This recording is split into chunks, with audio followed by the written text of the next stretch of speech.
open, and Arlene, if there's any late arrivals, we'll just admit them. So just in terms of formalities, can I please just ask that everybody turn their mobile phones off or just set them to silent to minimize disruptions? And just a reminder that this meeting is being recorded. It will be live streamed and will be made available on the council's YouTube channel as well. What we will do today, because we've got a late agenda item, there's a presentation by the GHD team. We will bring that item forward. If there's nothing coming up from a public forum perspective, we'll deal with that first, and then at least the GHD team can be excused if they need to be excused. But first up, let's just deal with apologies. So Arlene, I have an apology from Councillor Murphy. I also have an apology from Member Chris Grace. Is there anything else, Arlene, from your side? No, nothing that I'm aware of. Thank you. Right, so can I just have somebody move that those apologies be accepted, Carol, and seconded Sharon? Okay, so moved. So what I might do at this stage then is just pretty much, there's nobody coming in from the public, so I don't believe there's any matters for the public forum. Arlene, are you aware of anything? Nothing that I'm aware of. Right, so what we might, sorry, Jeff? Do you want to raise the area that needs tidying up in the public forum or the general business? Just the general action. Yeah. Great, so what we might do is pretty much hand over the floor for the GHT presentation. I imagine there's some introductions to be done there. Dave, would you be the best person to handle those intros for us from the GHT team? That'll be good. I might start. I'll first of all introduce Joni, who you may not know, who's our new engineering manager, taken over from Bernie Ha. So, yeah, so there's Joni. She will present to you later. We've got, I'm just trying to see, oh no, we've got another Tim. I was wondering if Tim Scott was on the line, but he doesn't seem to be. I'll introduce Helen, who's leading the team from GHD, and she'll, I think, lead us through the presentation. And Helen, I'll leave it to you to introduce your team that's with you from the various offices. So I can see Ian and Andrew and Tim there, but I'll leave you to sort of introduce and fill in what their roles were in this project. You're muted, Helen. Mute me. You're muted at the moment, Helen. Go. Thanks, Dave. Okay, yep, thank you for joining us. Ideally, this was going to be in person, but that's life at the moment. So I'll start with introducing our team. As we're meeting virtually today, I'm also able to include our North Island colleagues, which is a bit of a bonus, so you get them for free. Firstly, I'm Helen Barclay. I'm based in our GHD office in Christchurch, and I'm the project manager, GHD's project manager for this work. And I am ably assisted by Tim Mulliner. So Tim is an environmental scientist who understands soil and dirt and groundwater and contaminants and stuff like that. We've also got on the line Ian Ho. Ian's based in our Auckland office, who's now very accustomed to working from home. He's our technical lead when it comes to wastewater treatment and disposal. So he's the technical guru that I will refer to if you've got any tricky questions. And then we've got Andrew Mcmaster, who's our young enthusiastic graduate who's based in Hamilton. So he's a process engineer and has an interest in wastewater treatment. So he's been involved a lot in this project. So I'll figure out how to share my screen. Let me know if we're all good. We are, Helen. I'll just give a quick overview of where the project comes from. And the community board may have seen Tim, who had just dropped online right at the last minute. Tim has taken over from Mike Davies, who collectively, the two of them are running the water stimulus package, the 5.1 million that we got from central government to help us with water related projects. And this project is one of them that's underneath the suite of about 26 that we did. And this is about the future of your wastewater treatment plant. So basically this study is not at completion, but it's at that kind of final draft stage, and that's why we are consulting with you. So the objective today, Mr. Chairman, is to run through the work that's been done today and then get feedback and ask questions. It's a reasonably technical little subject, but hopefully you'll be a bit like me and find it really interesting. Look, wastewater what could be more interesting than the wastewater systems for a community? So one of the most important pieces of infrastructure we've got. So Helen, over to you.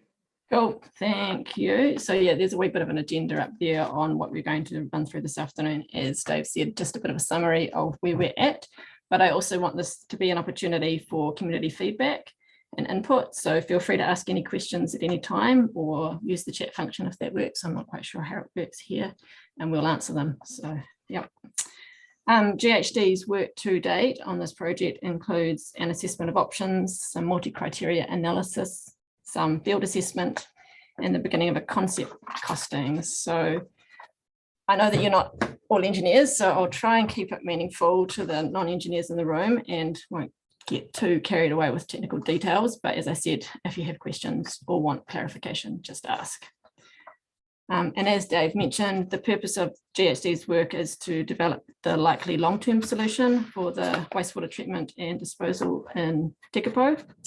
We've got this funding until the end of March. So by then we need to finalise this bit of work, and we've broken it into 4 stages. So we've got project initiation, development of options, option analysis, and we're in the current stage of developing the preferred option.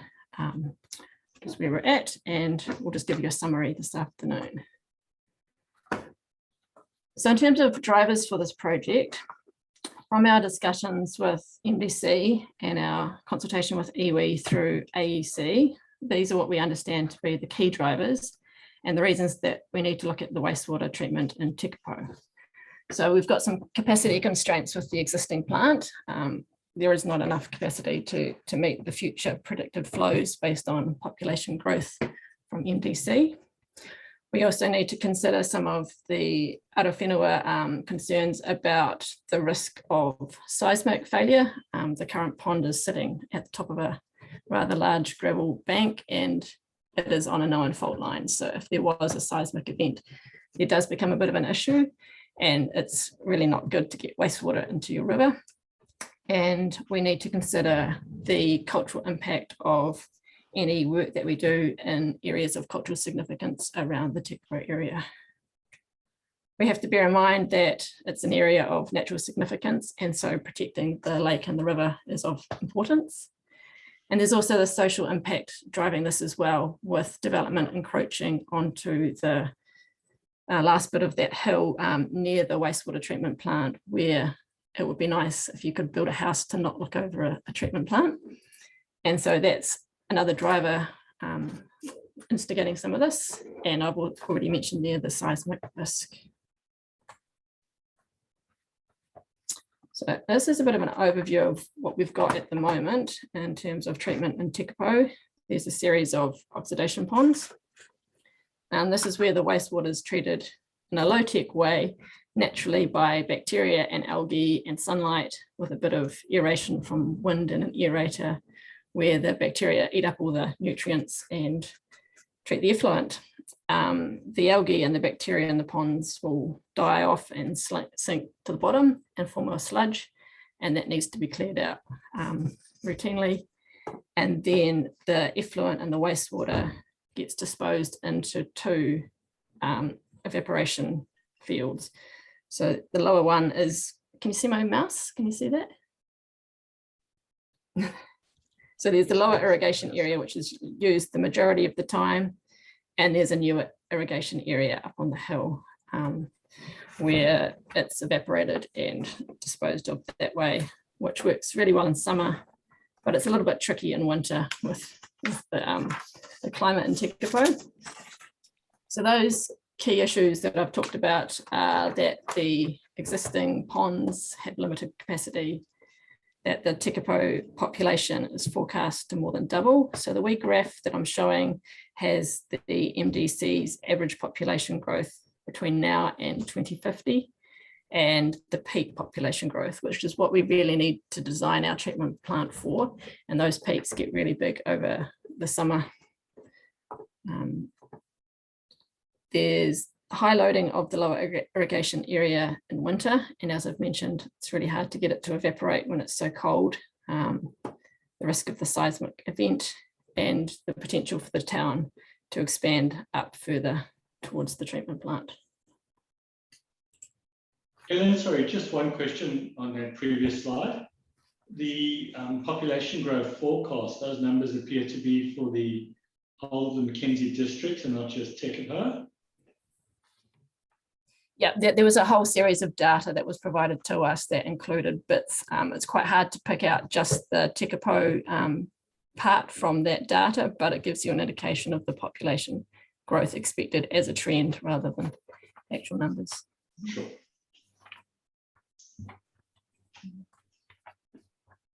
So this is just a picture here of the existing treatment plant with the existing aerator.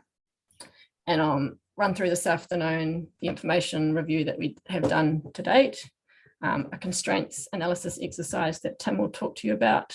We'll go through the long list of options that we identified, some multi-criteria analysis, what we've found out so far with our water quality monitoring, and we've done some field assessments. So Tim will talk you through those results as well. So Tim, this is your bit, if you can. Sure. So I guess as an initial exercise, we look at land surrounding Tekapo and the current site to see what would be available for a land disposal option. And we sort of do that via this heat map process where we have a whole heap of constraints, and I've sort of listed them at a very high level there on that slide. And we score them from 0 being, I guess, optimal to a higher score if they're suboptimal, or we can exclude them by putting in a very, very high number. And we basically, on a GIS system, we overlay all those numbers, and it gives us what you can see here, what we call a heat map.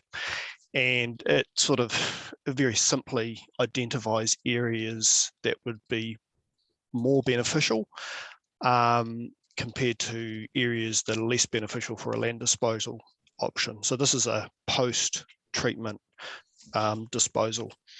And what became clear very quickly is that if we look at the purple areas there, that they were sort of identified initially as the more optimal locations based on that simple analysis. Now, I guess we have to take into account it's very difficult to apply weighting to all those different attributes. They all mean different things to different people. But it does give us, I guess, that initial indication. And it sort of highlighted a few areas. One of them was an area immediately to the east of the current plant. However, we understand that that's one of the last available areas for residential development that would have a view of the lake. So that was sort of a flag for that area. We've got the area near the regional park. Well, it's also quite close to the lake, and it's a regional park, a lot of it, so that has its issues. We've got a bit of a lighter blue area further east than that. But when we actually look at the location, the elevation of that, that's quite a significant elevation gain to get there, and that has a pretty significant cost associated with it, especially as it starts getting further and further away from the source. But we also had the area immediately to the west of the current site, on the other side of the Tekapo River, and that land is also owned by the MDC. So that's obviously would be of significant benefit to start with, but all the other attributes are lined up, signified that could be a potential site. So do you want to flick to the next slide, Helen?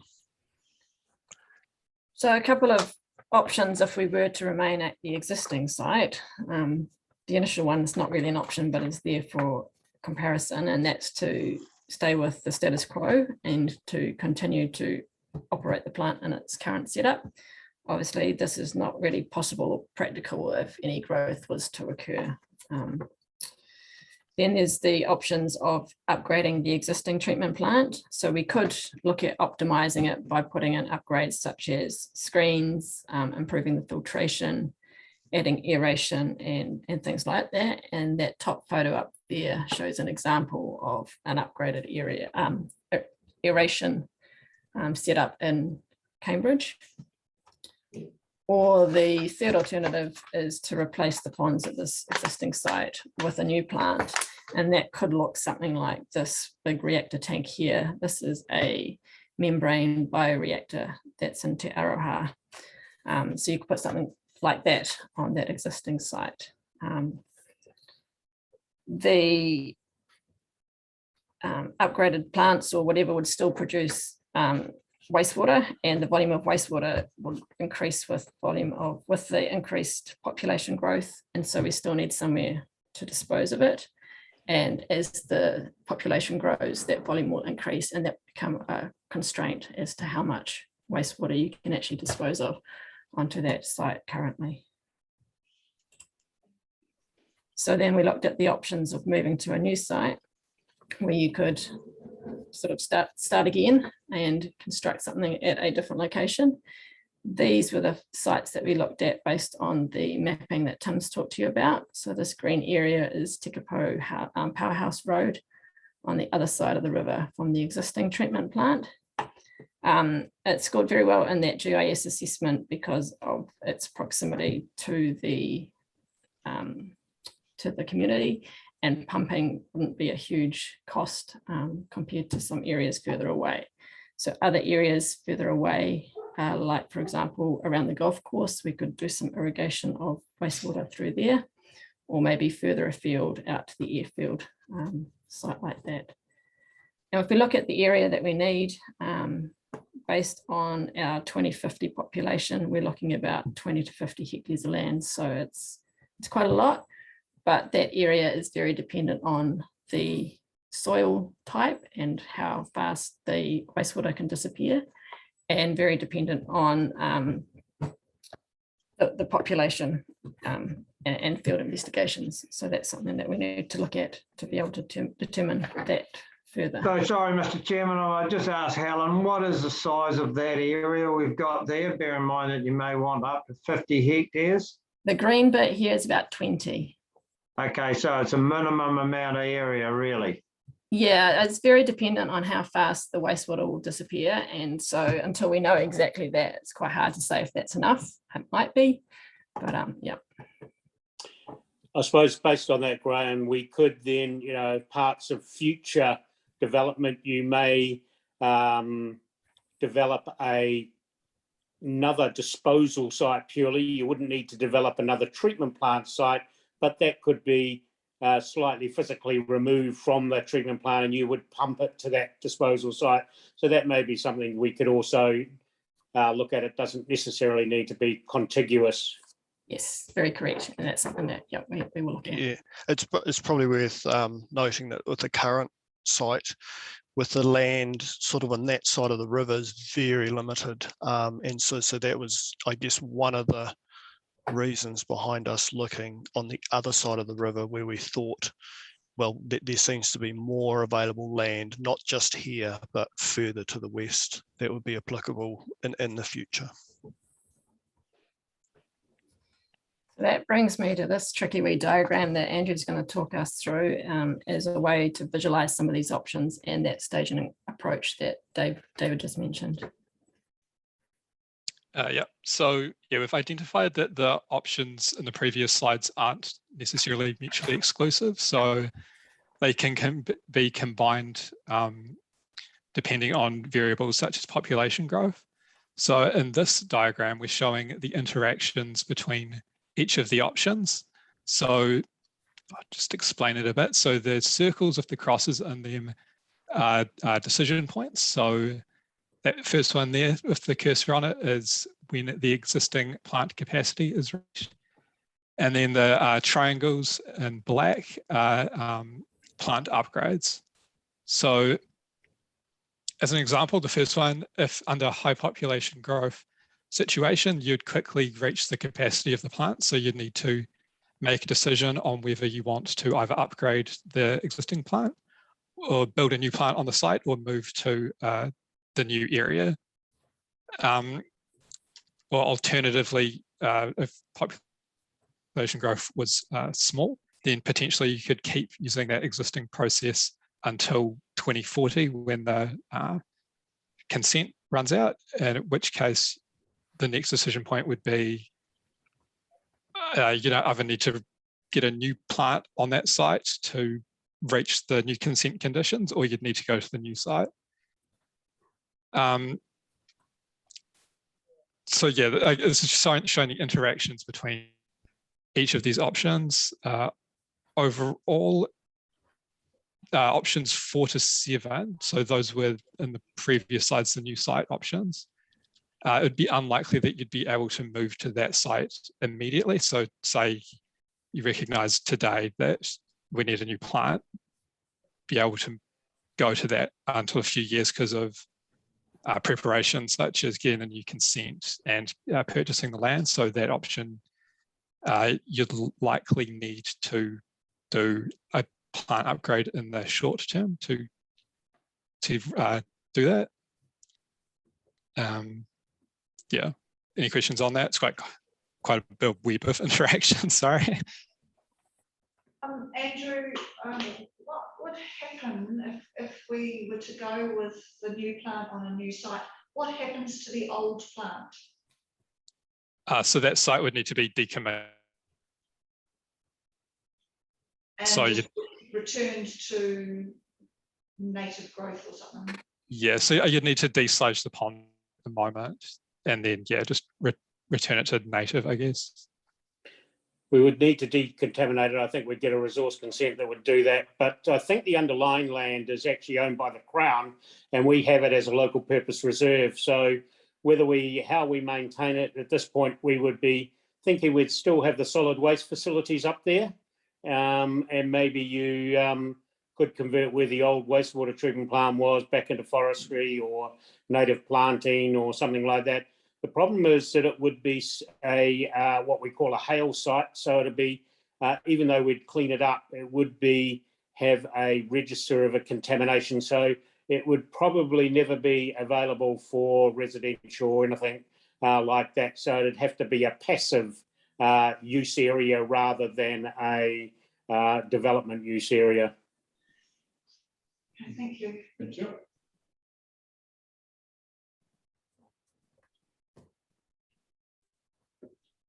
That one's you as well, Andrew. Good. Yeah, so this slide shows a summary of the criteria analysis that we did to evaluate the long list options. So each of the options was evaluated against a range of criteria that you can see on the left there that were relevant to the project drivers. So these were categorized into 3 groups. So these were investment objectives, environmental, cultural, and social factors, and also critical success factors. So these are given a weighting.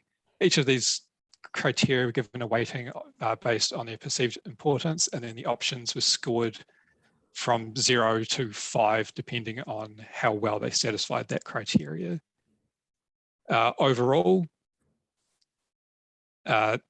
cumulative score, we found that option 4, so to relocate over the river, was the best option, with the golf course, relocating to the golf course and the airport area coming in 2nd and 3rd.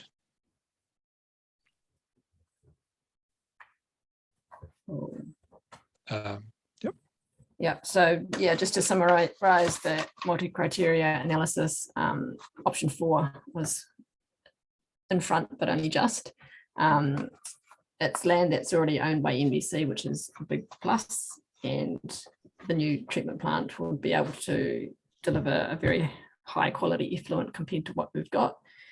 It's got the ability to be able to stage the building according to population growth, which is what David mentioned before, and is more culturally suitable for discharge of wastewater treatment than the current site, and that you'll have the wastewater going into the land.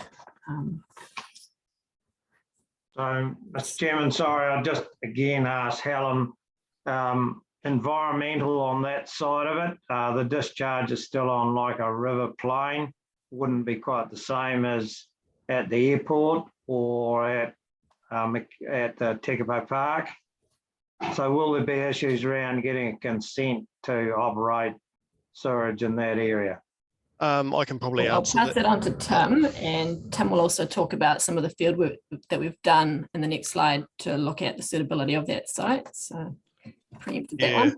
So I guess going back to your point, Graham, firstly, that land there is reasonably flat. It's on big terraces, whereas the current site's on reasonably steep slopes. And from a irrigation point of view, obviously, if you've got a big slope, you have a lot more chance of runoff. But ultimately, the actual impact on just adjoining surface water bodies, and here we're talking about Tekapo River, depends on the soil characteristics and the connection with that river. And we have done some work looking into that. There will need to be more work going forward to confirm exactly what sort of rates we can apply. But maybe I'll talk through the field assessment. If you have any further questions on that, yeah, you can bring them up. So the first part, we have recommended some surface water quality data from Tekapo River, and that's more to inform, is the current site having an impact on the river? And we'd also need some sort of baseline going forward to a consent. And that would be the same if the current wastewater location treatment plant was to remain where it is or to move to the other side of the river. It's a pretty complicated river in the fact on the flow is highly controlled, so it is unusual, and most of the time it doesn't flow at all, or very, very little, so that makes it a bit challenging. But we have been undertaking a series of data collection over the recent period where it has actually been flowing reasonably consistently. And combined with that, we've been collecting wastewater effluent quality data, I guess, to further inform the design going forward. Tim, can I just ask a question?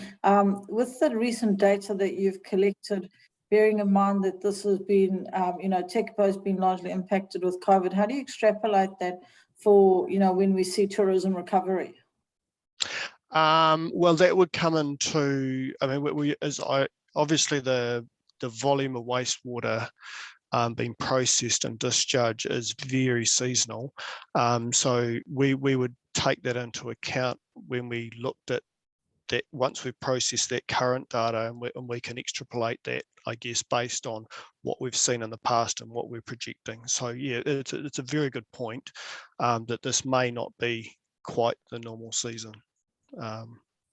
One of the things, Angela, we have found though is we've had no real drop off in water use in Tekapo, nor in Twizel because of COVID, which I'd have to go and talk to Jeff about the pump station hours, because everything from Tekapo is pumped to the pump station. So I'm not sure whether we've seen a drop in hours over the summer by it, but the figures that we're extrapolating is as if at some stage we'll get back to normal. You've got to recognise it's an infrastructural investment which has got a, in theory we're looking for a 50-year solution, even though that 50-year solution wouldn't be built in one hit. It would be a staged as we could afford it. Yep. I guess my only concern, David, is just that although the water usage has been the same, I think there's been a marked difference in the peak capacity, and it hasn't been sustained for a very long period of time. Once the school holidays were over, Tekapo's largely been quite quiet, and so I guess that's my concern around how do you then extrapolate and model that, making sure that we've got a 50-year kind of view on it. Did you have something to add to that, Ian? Yep. Yes. So thanks. That's a very good. As I've said, that is a very good question. What we have done, I guess, probably a bit clarification is that the wastewater sampling we have, council has undertaken is really just to get, I guess, a basic view of what that looks like. In terms of actual design, obviously there will be quite a few quite a few years of lead time into it. So recommendation would be, as tourism bounce back, just keep sampling, adding more parameters. So when we actually when it comes to the point to actual doing the design, you will have a much bigger database to work with rather than a few data points. So there's a very good point that we bring up, and I think that's going forward, and that's how most treatment plant is being designed.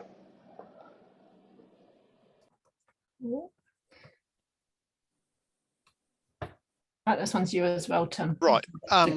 So I guess one of the first stages to look at this potential area across the river, we need to understand, well, what's the soil like? What are the conditions? How deep is that soil to groundwater, and what the infiltration rates are?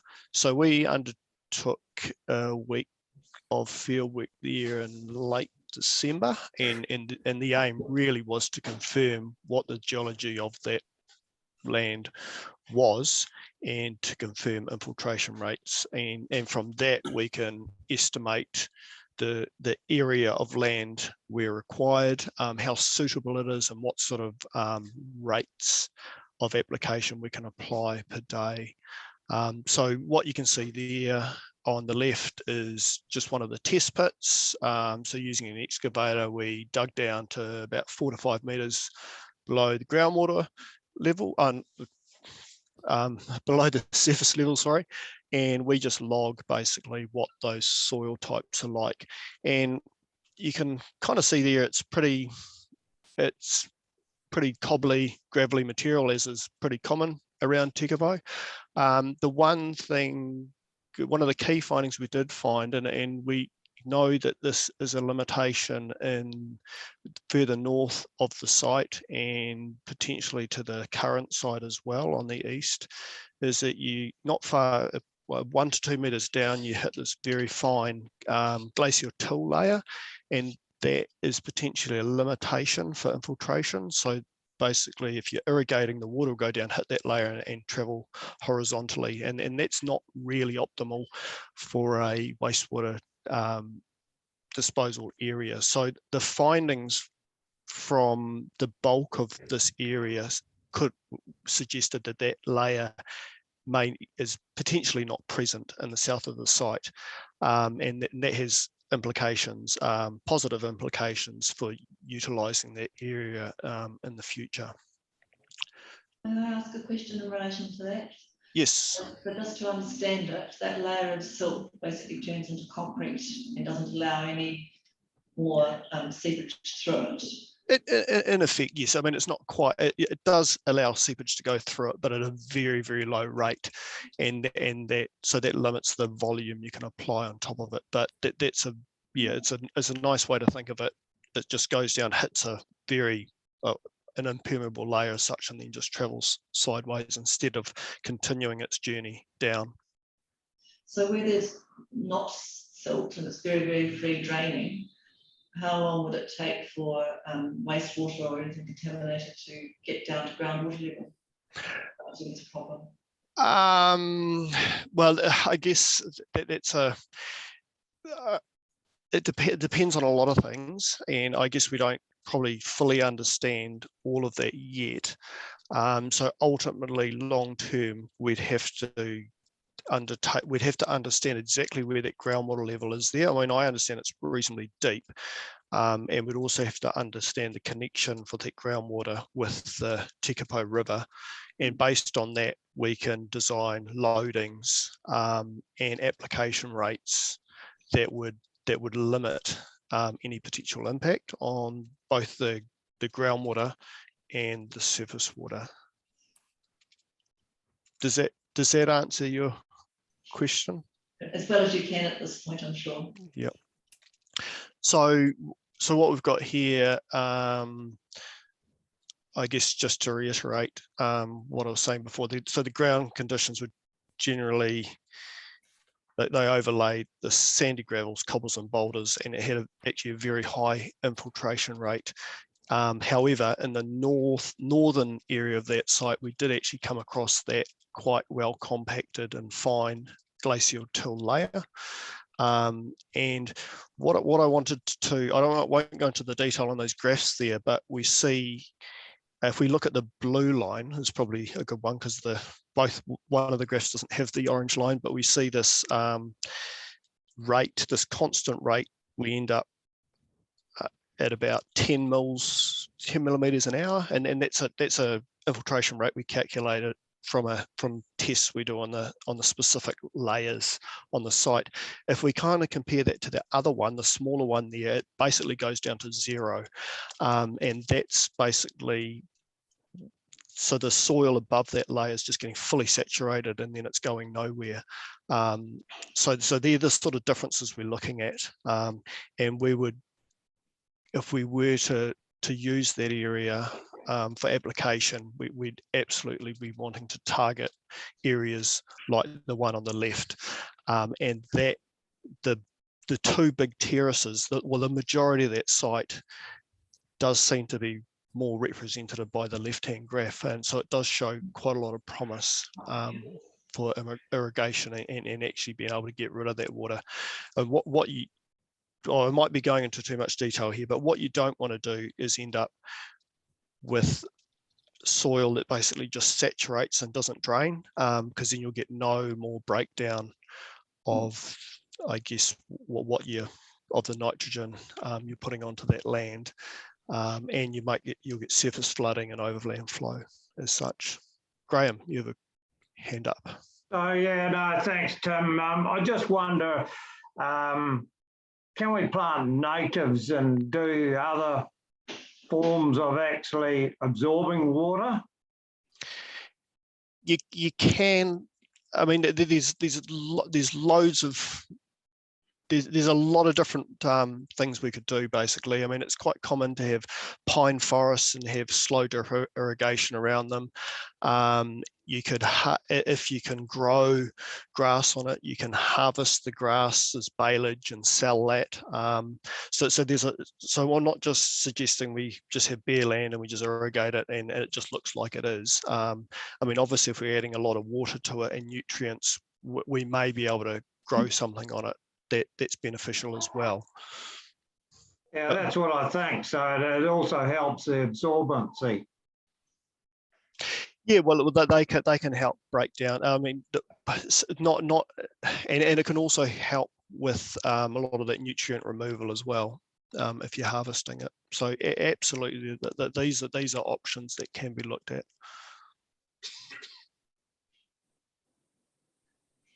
Any other questions on that side of things?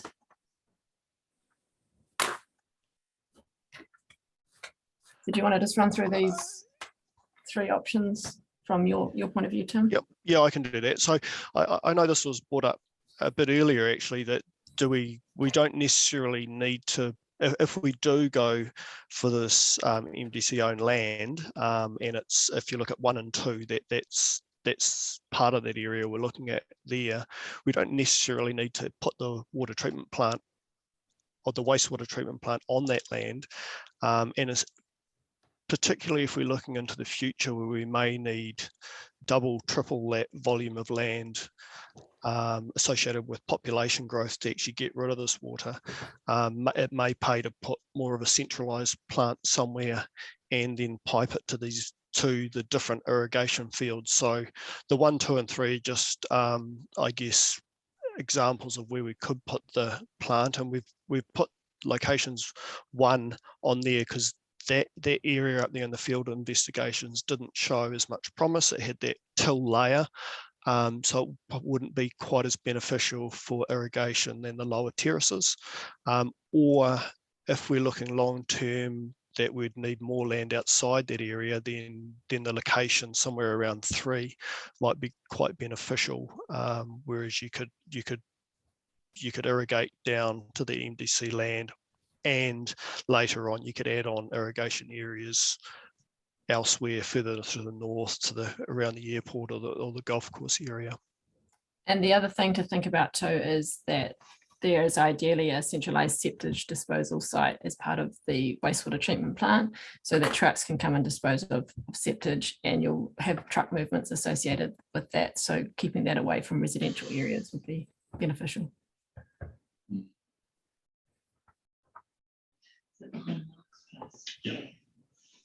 containers.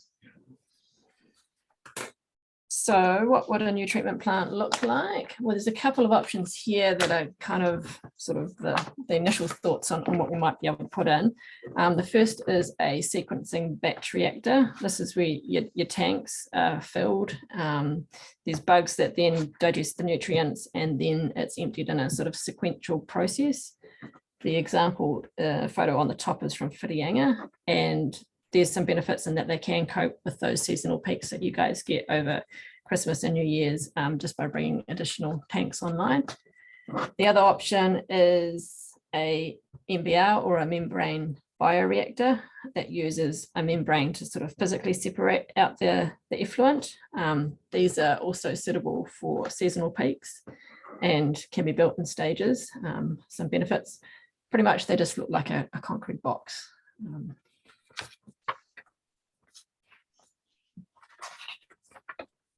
I think it's worth noting that probably definitely the quality of effluent coming out of those would be far superior to what we've got coming out of the ponds at this stage. So there would be a greater removal of all contaminants, really, potentially not necessarily phosphorus, but nitrates would be, basically they would have gone through a nitrification stage. They may not be removed, but they would be partly treated through the process. So it's worth noting that.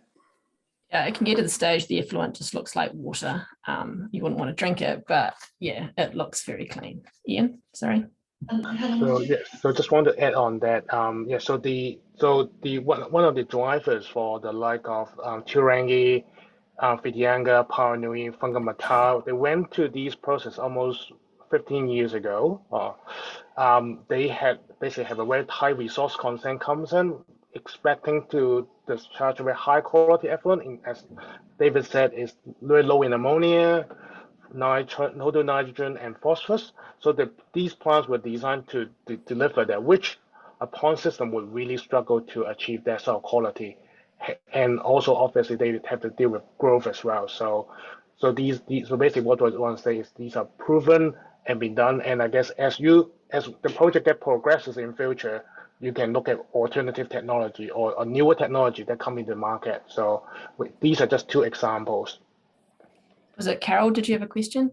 Yes, can you please explain why part of the treatment tanks would be idle during winter months, which is a peak season for us with a lot of extra people? Yeah, you guys do have very much two peaks. You've got your Christmas and you've got your winter population. So it's very much dependent, and it will be able to match the flow with the capacity of the plant, which is one of the benefits of having the sort of multiple tank approach.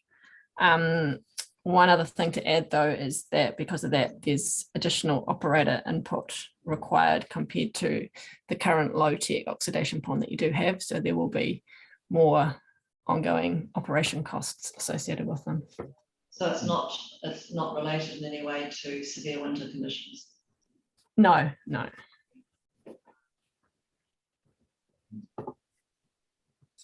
the $1 million question is how much it will cost. So we've got in here a pretty picture, sort of kind of hinting towards how we would stage it. We've got the ability to switch the existing pump stations. They should have capacity as they are to be able to pump up the hill to the new wastewater treatment site, proposed site, just as well as they could pump to the existing site. So that's a benefit. But if your population does grow, we may need to look at the size of some of those rising mains, and that may need to be factored in with a bit of growth. So the initial stage, we could base it on the existing population size with an allowance for future development and put the first stage of treatment in. And then if it's a tank process like those MBRs or SBRs, you can add on additional tanks as population grows. So the big dollar sign there is the $40 to $70 million, but that's for the whole lot, catering for that 2050 growth. We haven't yet factored out the separate cost of staging it. So whilst it's a big scary number now, it should be less for that first stage of development.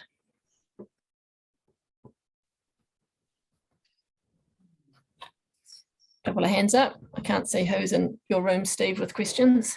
So Angela, you've got a question? Oh, Angela, I think you muted. So just to, my question was what you said you're going to do some future work on, which is the split in cost between the initial upgrade and the time frame for that, and then the second part, which is the future upgrade and the cost for that and the time frame for that. So, but that's probably something you're still working through based on what you said earlier. Yep. That will bring me to the next slide. But before then, was there another question? So also just have a question for consideration, just in terms of all the matrices and the benefit analysis.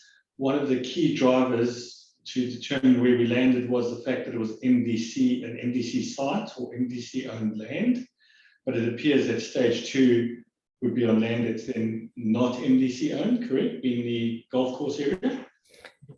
Depending on the findings from any future field investigations as to what that infiltration rate is. We've only done the first sort of 4 or 5 meters.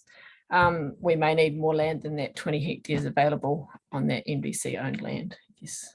Yeah, I can maybe say something there. I mean, it's not completely confirmed that we would need more land. And I think as those environmental investigations on that current site progress, it may be that we can actually irrigate a much higher rate that we've assumed there, but that's a bit unknown at the moment, but it definitely shows promise.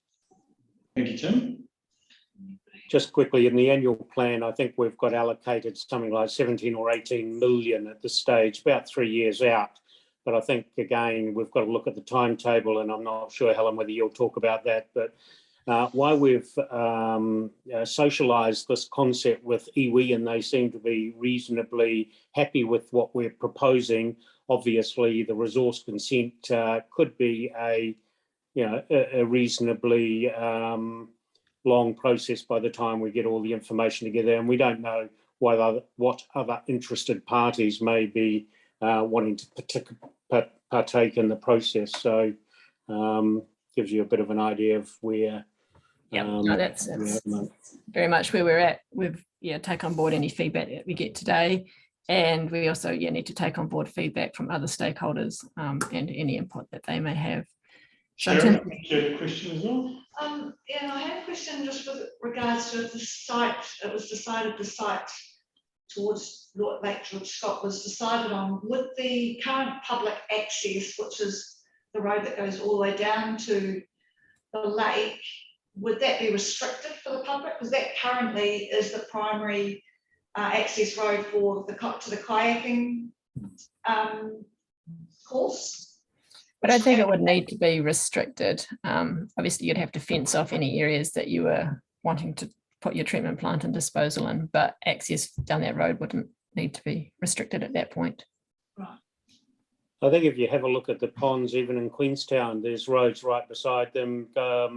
There's one of their major cycleways is right beside their treatment plant. So we'd obviously restrict people from the site. We don't want them on the site, but it doesn't actually restrict people from passing the site. So we're designed in such a way that obviously we know of the other assets down there that need to be there. I presume Genesis would need to get to there, that side of the power station. A number of people go down there for a variety of different reasons. So we would have to design all that in. Yeah, one of the key considerations, I guess, from proximity to public access would be, I guess, wind-blown aerosols and things like that. But I mean, if we're talking 10 mils a day, I mean, it's a pretty low rate. So we wouldn't be looking at having huge, big irrigators that where wind-blown effluent would be an issue. But there's plenty of different ways of disposing of wastewater through subsurface as well as above ground, but we do need to be aware of any freezing issues in Tekapo in winter. Yeah. And the decision around the type of treatment plants, so SBR versus MBR, have we landed at SBR based on the seasonal variation, or is it yet to be decided No, we haven't really gone down the track of looking at too much detail in the type. We've more looked at where and future plans, but that would be a next stage. The next stage of our little bit of work, we've got to present to the full to the MDC Council within that March. Then we'll look at progressing the stage concept and refining costs a wee bit, but that won't nail down which option in terms of technology, and we'll just collate all that into a report. So thank you. Carol, you've got a question? Just one more question. Yes, the area that we're talking about is reasonably high profile with recreational users. So the ponds at the moment are quite big and ugly. This new treatment plant, what kind of area does it actually take up? What will be visible? it would look like a big concrete tank for some of those SBR, MBR things. So it would be above ground. And I don't know, do you have any idea, Ian, on actual area? I can visualize, but they're not very big. They will probably be, the site, the treatment plant, everything all up probably maybe around a hectare or so. Depending on just the layout, the topography, because we may want to put the tanks in a different way, so we take advantage of water flow from full gravity, so flow downhill, and then we pump up again. But yeah, it depending where we land, but I think we'll be roughly about a hectare. So basically, that if that site is 20, we'll probably less minus 1 hectare. And, We still have there are 19. no oxidation ponds. Sorry, I can't hear. she asked if there'd be no oxidation ponds. No. So the most of the work will be done by the basically think of the ponds and those MBR, SBR is the biology is a lot more concentrated within the concrete tank, and it basically got a lot more bacteria and do the breakdown of the nutrients and various contaminants. So that's the difference. So that's why ponds are quite big. Reactor tank are quite bit, considerably smaller. So it would depend a little bit on the flows coming in, and if we need to buffer, if we need to hold back some of the peak flows as to the size of a tank. But the footprint itself, I think, will be smaller than the existing oxidation ponds that you've got. There was a treatment plant at Acacia Bay, an SBR, that was built, and it had a population of 2,500 when it was built, and it had the capacity of multiplying that by 4, so to 10,000, and that was built on the size of a quarter-acre section. So it gives you an idea of how compact these plants were. Steve, coming back to your question about what plant would be decided, part of that might be actually have to be decided at the time of the resource consent, depending on what criteria the resource consent or Environment Canterbury decided to put on us, because if they put on strict nutrient removal or something like that, it might change that selection of plant depending. We'd have to get some advice on what plant would be the most reliable and meeting the consent conditions. And look, I don't know enough about SBRs and MBRs and their relative performance, but there may be, one may be able to beat that more reliably than the other. So, I'm hoping that we get we may not be able to finalise that until right down at the resource consent stage. But we have got plants that could fit on that site, but we believe could meet an effluent quality that would be appropriate, for the future 50 years of Tekapo. Thank you, Dave. Right, Helen, back to you. So yeah, that just about wraps it all up. As I've mentioned, our next little step is to collate all our findings into a report and present those, and just suss out some of that staged approach a bit more. But that does leave quite a bit for the future for MDC to consider in terms of what the next steps are and how far down the track we want to go with consenting and looking at the suitability of that existing MDC piece of land. So. Shez, you got a final question? David, question. Is this required to have any kind of community consultation before decision on sites made? Certainly the whole lot. It will have to get zoned. It'd have to go through the district plan. I presume the way we'd do it would be we would put a designation on it. The existing plant's got a designation. That's the best way to protect it. So yes, there will be wide consultation both on the site and on the treatment plant whether, obviously it's over to people whether they want to submit, but I would say we'll get submissions from Fish and Game, we'll get submissions from, Forest and Bird, we'll get submissions obviously from iwi, hopefully that's in support. So, we will do a lot of stakeholder engagement prior to proceeding with it. We just are going around the kind of, I suppose, the primary stakeholders like yourselves, iwi, just to see if there's any major things that we haven't thought about or roadblocks there. But yes, certainly will be a community consultation process in there. Okay, and if there is a strong community pushback on the site, then the negotiations on purchase of private land is definitely an option. Well, it would be, but I would be saying to get something, you would be then moving pretty significantly away from the town. And obviously that costs a fair amount of money. I'm not sure whether you're aware, but Tiana has just gone through a process where they're now pumping right out to Manapori, which is a fairly expensive sort of process, I think about 13 Ks. So yeah, basically, obviously, there would have to be pros and cons of looking at that designation. And again, look at it, that's why we've put 5 years to work our way through them. But obviously, the further you go, the more it costs. And we've got the things like the scientific reserve that we can't, well, we've assumed we can't go into. We've assumed we don't want to really be in the catchment of the lake. So that forces, well, it doesn't force us, but it moves us downstream basically from the Tekapo community. So we're sort of looking at that fan heading down towards Lake Benmore, I suppose. Very good. Thanks, Dave. So what we might do, Helen, we might wrap it up there, and just from a community board perspective, just really express a word of thanks to you and your team for today's presentation. I know there'll be a further one with council, and there'll be further opportunity anyway for the community board members just to chat to councillors about any concerns as well. So thanks for that, and thanks Johnny and Dave for arranging for that today.